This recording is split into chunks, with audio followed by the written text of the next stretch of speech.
Local news about local people. This is Newslink Indiana. Hello, and thank you for joining us for NewslinkIndiana.com for Monday, February 27th, 2006. I'm Abby Walton. A white SUV going southbound on I-69 crashed around the 29-mile marker this morning. State police say the driver lost control, overcorrected, and flipped before falling into the median. Both the driver and passenger were hurt. One man was taken to St. John's Hospital in Anderson, and a woman was taken by Lifeline helicopter to Methodist Hospital in Indianapolis. There were no other vehicles involved in the crash, and no word yet on how the injured are doing. Several supervisors and a worker at Ball State University faced a federal racial harassment complaint. Mayetta Vance filed the complaint after several alleged incidents that occurred while working for the banquet and catering department. The university has until March 10th to answer Vance's complaints. And 3 inmates had half a day of freedom after escaping from the Madison County Jail. Joshua Deck, Ronald Patrick, and Justin Schinnebarger went into one jail cell late Friday afternoon. The men then used a post from their bed to chip away the mortar, then break through the wall, climbed the barbed wire, and eventually swam across the White River. The escape already has led to procedure changes at the jail, but the sheriff thinks they need a new facility. It's my opinion that this jail is about used out its useful lifespan. It was built in 1984. It's been well used. I mean, it's housed far more prisoners for that whole length of time than it was ever designed to house. Schinnebarger took 2 people hostage and hijacked a car before being caught. Deck escaped from the Henry County Jail last June. Muncie Gras may be over, but some local churches want to stop the festival from returning.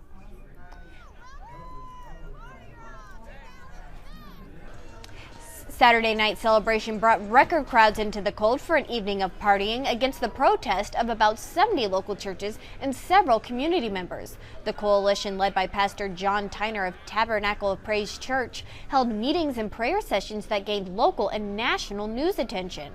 Protesters say they support fundraising and downtown growth, but suggest a more family-friendly method. Things with that. I think we could move in those directions and still accomplish their purposes without lowering the bar for what we accept or what we allow, and just kind of wink at and turn the other way.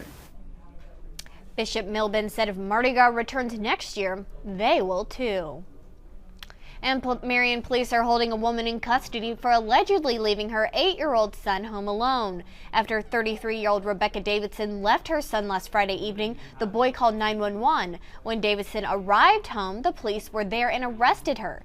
Davidson faces charges of child neglect and operating a vehicle while intoxicated. A new invention is making the drive home a little less bumpy. Newslink Indiana's Melissa Dilettanti tells you how. It's called the Hot Box, made to fill potholes faster and easier.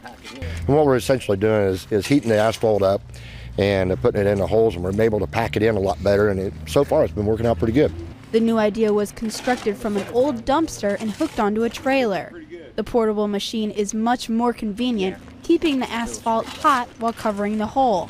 Using cold asphalt to cover potholes as the traditional way tends to make them turn to gravel and not withstand the weather. Using 3 or 4 people, the Hot Box proves to be more efficient.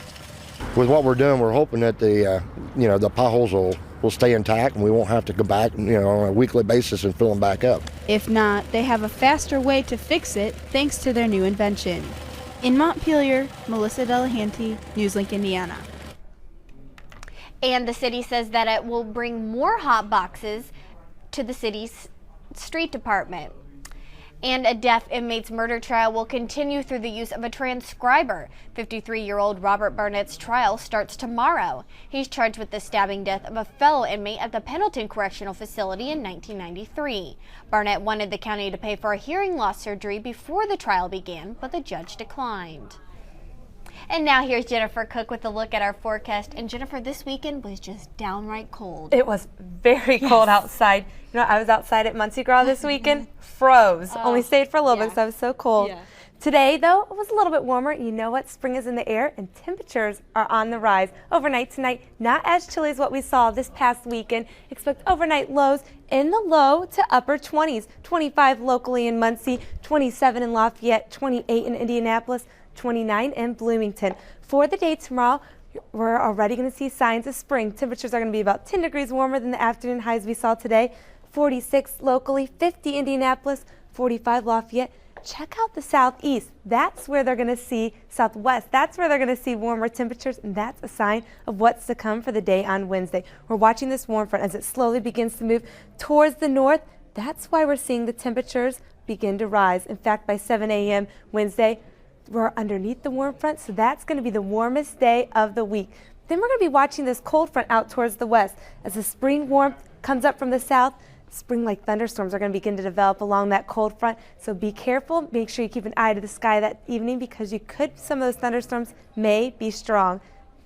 But tonight, expect partly cloudy, chilly conditions, low 25 degrees. For the day tomorrow, mostly cloudy and mild. Tomorrow, about 10 degrees warmer than what we saw today, 46. The reason why, we're going to begin to see the winds kick in from the southeast at 5 to 10 miles per hour. The 5-day forecast shows that warm up. In fact, by Wednesday, nearing 60 degrees. Showers and thunderstorms along that cold front are going to move in Wednesday evening. Then by Thursday, temperatures are going to fall slightly, 46 degrees Thursday. So right about normal for the first day of March, for the first couple days of March. Then we're going to see it warm back up for the weekend. It sounds really nice. I'm glad we're seeing more of those spring-like temperatures coming Yes, to play. me too. Thank you very much, Jennifer. And an increase with kids with disabilities is giving more awareness to students at one Muncie Elementary School. Newslink Indiana's Michelle Long shows you how kids on the block are teaching students to respect their differences. Students at Storer Elementary School are getting a life-sized lesson on a life-changing situation. How to treat kids when they're in wheelchairs and not to treat them any different from anybody else. Through the use of puppets and the real-life story from a young woman in a wheelchair, the kids learn about physical and mental disabilities, as well as cultural differences. Just because you're in a wheelchair or you have CP doesn't mean you should be ignored. The puppet Mark Riley knows because he plays a 10-year-old from Ireland who talks to students about life with cerebral palsy in a skit called New Friends. The Kids on the Block program is meant to teach students about disability awareness, an awareness that needs to be even more prominent since there are more students with disabilities and more needs for handicap accessibility. Integration added 38 new students with disabilities at Storer Elementary this fall due to the Morrison Mock closing. In Muncie, Michelle Long, Newslink, Indiana. And the Kids on the Block program will be running through March.